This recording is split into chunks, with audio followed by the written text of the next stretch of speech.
There's a quiet shift that comes with reaching your 80s. It doesn't announce itself with grand gestures or loud moments. It arrives slowly, like the dimming of afternoon light. One day, you simply wake up and sense that something has changed. The world feels slightly farther away. Sounds aren't as sharp. Time passes differently. You notice fewer appointments on the calendar, fewer reasons to rush. It's not loneliness, not exactly. It's more the realization that your role in the great play of life has changed. You were once the main character, parent, leader, decision-maker. Now, you're more of a steady observer. For Margaret, who turned 82 last spring, this realization came over coffee one morning. The house was still. The phone didn't ring. There was no schedule to follow. She looked out the window and felt an odd mixture of peace and distance. It wasn't sadness, but it wasn't comfort either. It was unfamiliar territory. And that's what this phase often feels like. Foreign ground, even though you've walked through so much of life. But here's the truth. No one tells you. This isn't an ending. It's a beginning of a new kind. The pace of life slows, yes, but in that slowness is space. Space to notice things you used to rush past. The sound of birds, the warmth of tea, the memory of a friend long gone. Slowness doesn't have to mean emptiness. It can mean clarity, and with that clarity, something powerful emerges.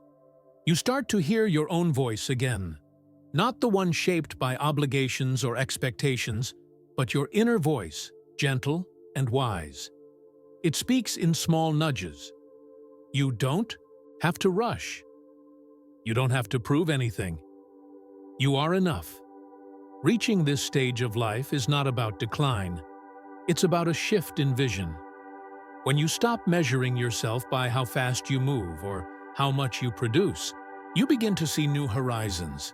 You begin to feel the freedom in letting go of what no longer fits. Margaret started journaling again. She hadn't written in years. But now, each morning, she fills a page with thoughts, feelings, memories. She says it makes her feel real, anchored. She is learning to live this slower life with intention, with grace. This chapter, if you let it, can be the most genuine one yet.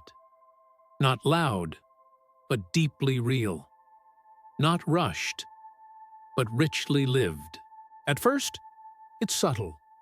A missed call here, a canceled lunch there.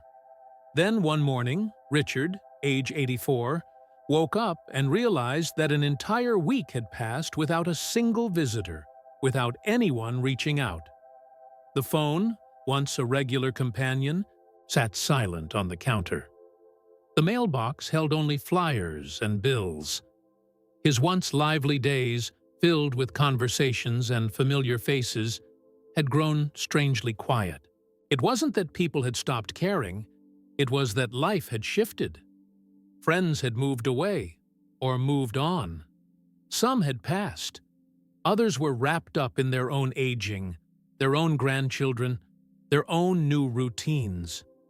Richard was still here, but his circle was not.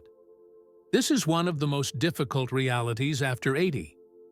The social circle begins to thin, not out of malice, but out of time. It's the slow erosion of routine connection. Birthday calls become texts, if they come at all. Family. Visits grow shorter, squeezed in between errands. Longtime neighbors move, and the new ones rarely stop to chat. You start noticing it in the small things. How long it's been since someone dropped by unexpectedly, or how often you find yourself watching the clock, waiting for a knock that never comes. For some, like Richard, the loneliness starts to settle into the furniture. The silence after dinner feels heavier. The mornings feel too long.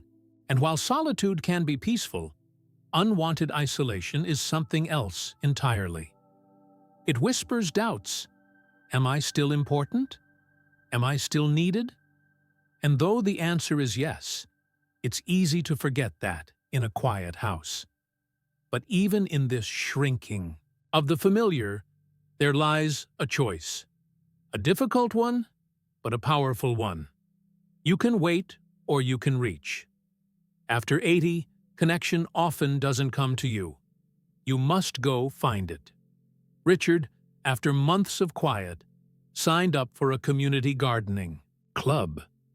He hadn't held a shovel in years, but he wanted to hear voices again, to laugh again. The first day was awkward. He forgot names. He moved slowly. But by the third meeting, someone saved him a seat. By the fifth, someone called to check in when he didn't show. That's the truth. Connection doesn't disappear. It just changes form. You don't need a room full of people. Sometimes, a single conversation over coffee is enough to make the day feel warm again. Your world may grow smaller, but it can still be full. And you still have the power to open the door. Eleanor had always trusted her body.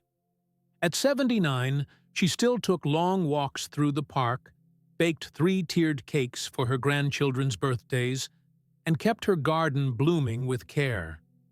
But not long after her 81st birthday, something shifted.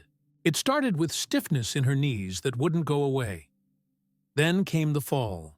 Nothing dramatic, just a slip on the back porch while watering the plants. She didn't break anything, but the bruises lasted weeks, and so did the hesitation that followed. She found herself walking slower, holding railings tighter, thinking twice before going outside if the sidewalk looked even slightly wet. Aging changes the body gradually, then all at once. The small things you once brushed off now linger. A cold that used to pass in a day sticks around for 10. A sore ankle needs more than rest. It needs help, and sometimes therapy. Recovery isn't just longer, it's uncertain. That's what makes it unsettling. You can do everything right. Eat well, sleep enough, move your body gently. And still, one unexpected ache can change the rhythm of your life. The hardest part, Eleanor would later say, wasn't the pain. It was the unpredictability. One morning, she felt fine. That afternoon, she couldn't lift her arm without discomfort.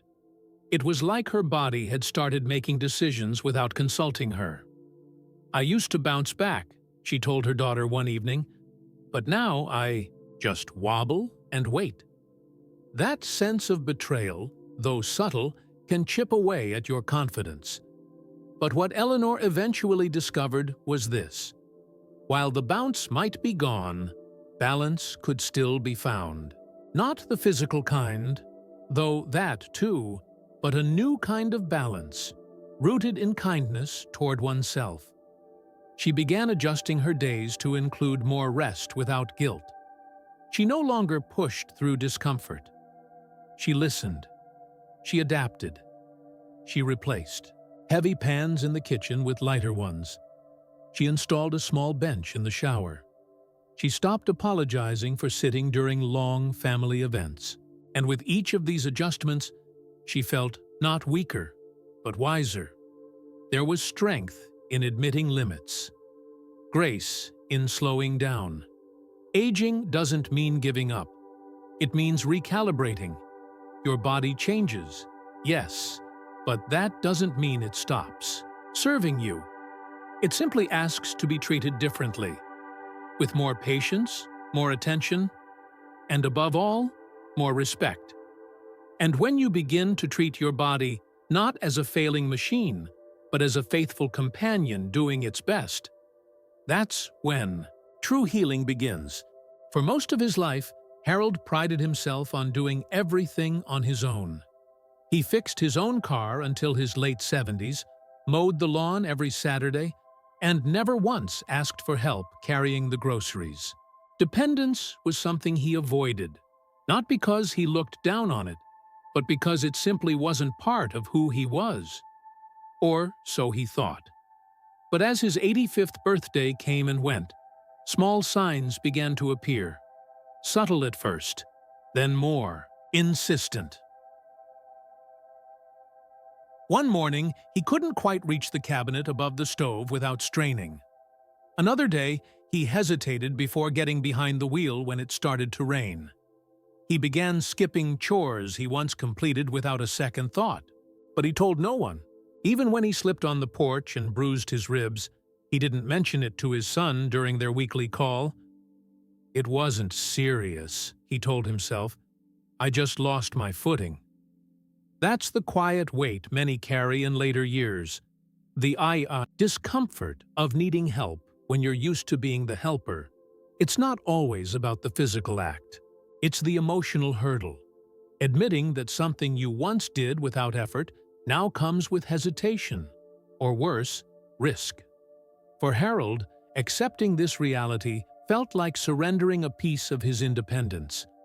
But the truth was something far gentler. When his daughter Anna began showing up more often, offering to cook dinner or drive him to appointments, he resisted at first.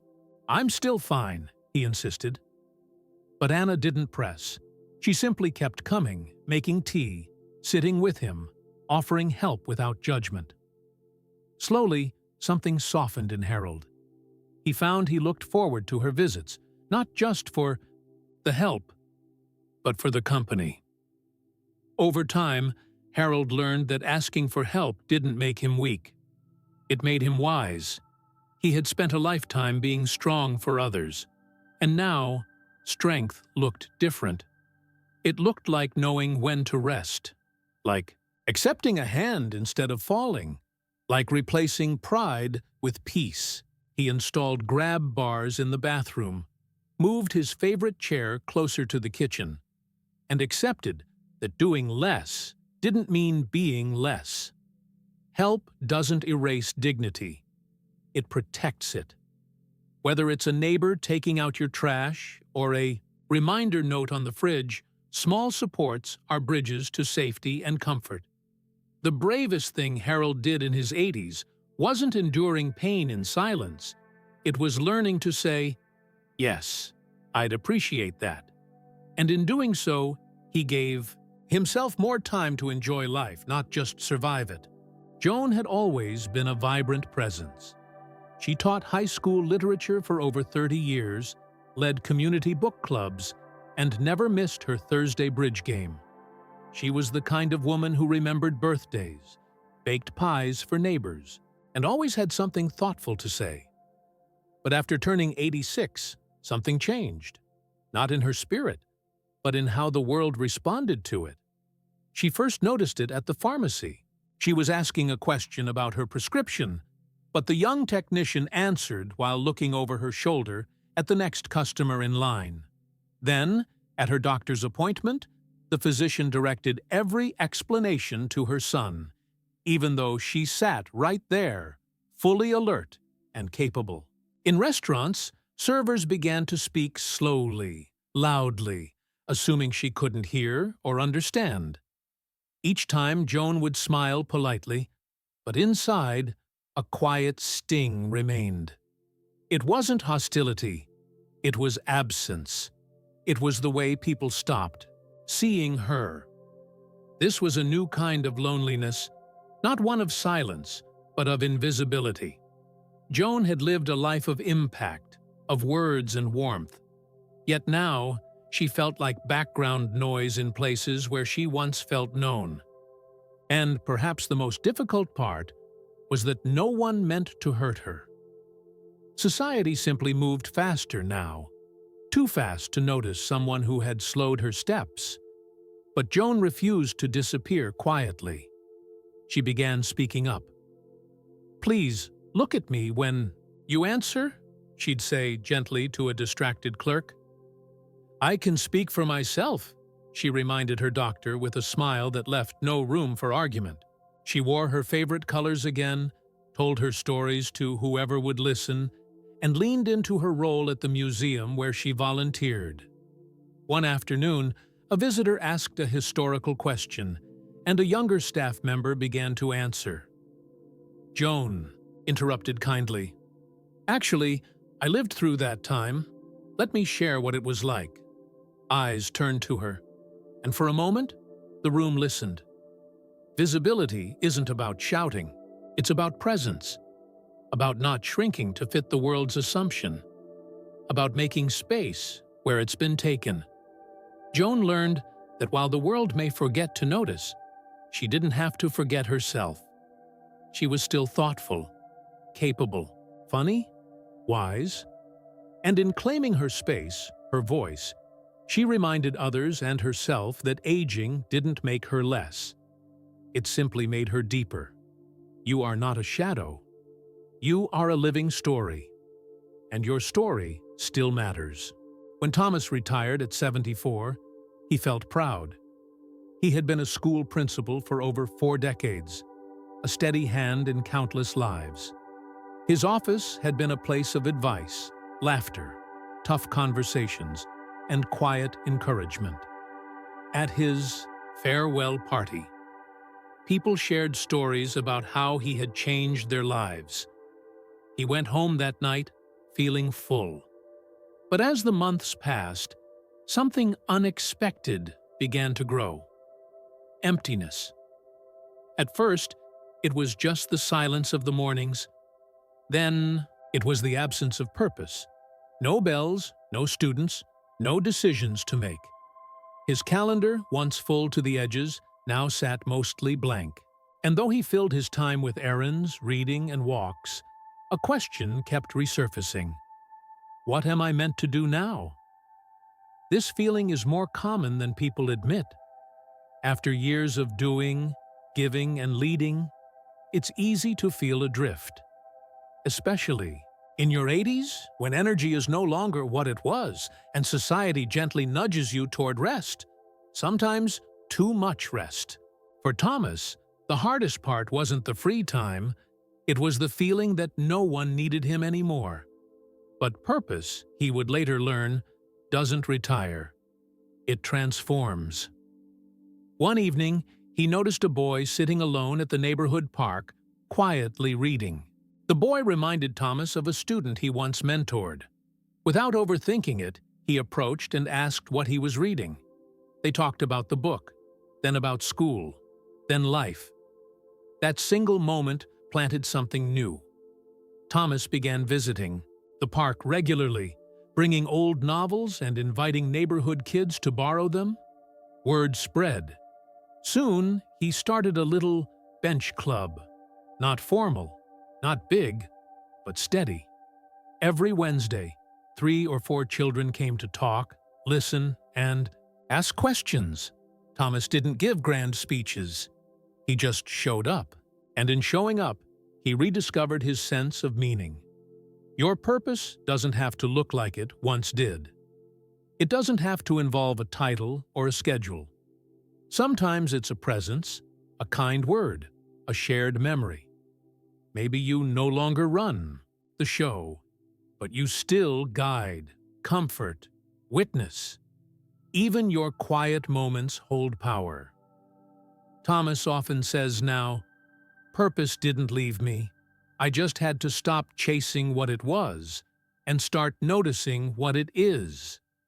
In the stillness of your later years, meaning isn't gone.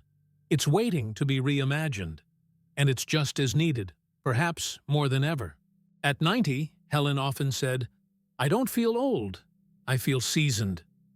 Her voice carried both humor and weight, the kind of voice that had spoken comfort over decades, negotiated peace between siblings, and whispered lullabies to generations. Her pace had slowed, her steps were smaller, and her days had grown quieter. But her mind was clear, her spirit intact. She understood something few ever do, that life after 80 is not an epilogue. It's a chapter all its own. With age came changes Helen didn't choose. Aching joints, friends lost, energy that came and went like weather. But she stopped resisting these things. She learned to greet them like visitors, not enemies. "There's dignity," she said once, "in knowing who you are now, not who you used to be." That's the lesson aging taught her. Not to cling, but to honor what remains. There was power in the small things.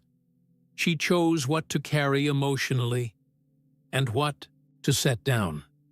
If a memory brought pain, she didn't push it away, but she didn't let it anchor her either. She forgave herself for the harsh words spoken decades ago. She gave herself grace for the dreams that never fully bloomed. And she celebrated the life she did live, not the one she imagined once upon a time. Helen's days were filled not with great events, but with meaningful choices. She called her niece every Sunday. She planted tulips each spring. She donated her knitted scarves to a shelter. And when someone asked her why she still made plans at her age, she smiled and said, "Because I'm still here." That simple truth became her compass. Aging, she believed, wasn't about fading away. It was about becoming distilled. What remained was essence, patience, perspective, presence. The parts of her that had weathered every season now stood strong. Even as her body softened, she chose presence over nostalgia, peace over perfection. When her hands trembled pouring tea, she laughed. When her memory skipped a name, she waved it away. She had nothing left to prove, only love left to give. If life is a book, then this part, Helen would say, is not the end. It's the depth, the part where every sentence matters, where every moment, no matter how ordinary, carries the weight of all that came before it. And if she could tell you one thing, it would be this: you are not finished. You are still becoming. So live it, all of it, with your whole heart, right to the last beautiful page.